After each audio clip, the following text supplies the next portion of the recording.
On the Democratic side, there is intense scrutiny on the record of Kamala Harris during her time here in California, especially among one specific group of voters, black men.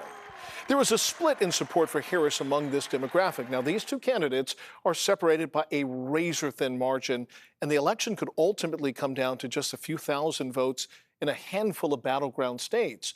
So the campaigns are fighting for every single vote, and that is especially true among African-American men, who are weighing issues like the war in Gaza and criminal justice reform. And I know it's been a roller coaster, and we're all filled with so many mixed emotions. The challenge for Kamala Harris will be stitching together a tattered Democratic coalition, its fabric frayed by questions about President Joe Biden's age and fitness for office. There hasn't been a presidential campaign and vote like this ever before. We've had an assassination attempt. We've had an incumbent tap out of the race and promote as vice president.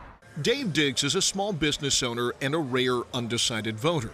I wasn't thrilled with her performance as a DA in San Francisco. And his reluctant embrace of the Harris campaign hints at fractures and fault lines within the Democratic coalition, specifically with African-American men. Right now, I think there are a lot of groups that are split right down the middle. And I think for the presidential candidates, it's anybody's race.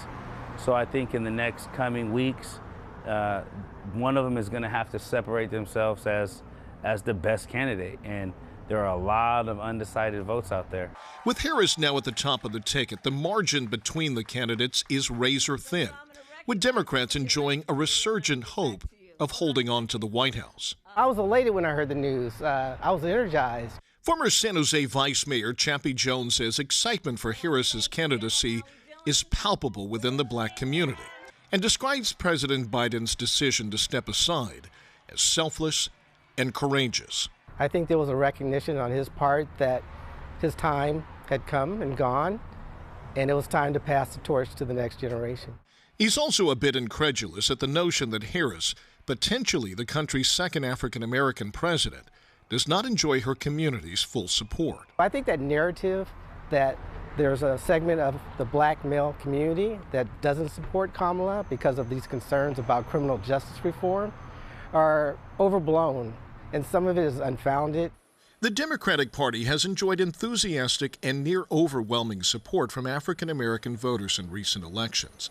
According to exit polling, only 6% of black voters cast their ballots for Donald Trump in 2016. The number virtually unchanged 4 years later, having risen to just 7% in 2020. But a recent CBS poll of likely black voters in mid-July, before Harris became the official candidate, found Donald Trump with 21% of support, compared to 76% for Harris. There is still a very strong commitment to the Democratic Party within the black community. Now, that's not to say that GOP and former President Trump won't see some sort or measure of increase. San Jose State public relations professor Sean Fletcher says he is skeptical that Donald Trump will effectively triple his support among African-American voters in the upcoming election, but already sees efforts to place a wedge between Harris and black voters. I believe that you're going to specifically start seeing attacks in terms of her record as Attorney General of California.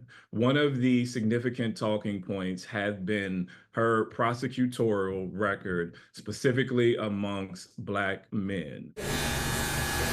Across town at Campbell's Bee Pizzazz Barbershop, the buzz for this college student, who asked that we not use his name, was not so much who he would vote for, but if he would vote at all, with the conflict in Gaza being the issue of singular importance for him. They both have the same agenda when it comes to conflict between Israel and Palestine.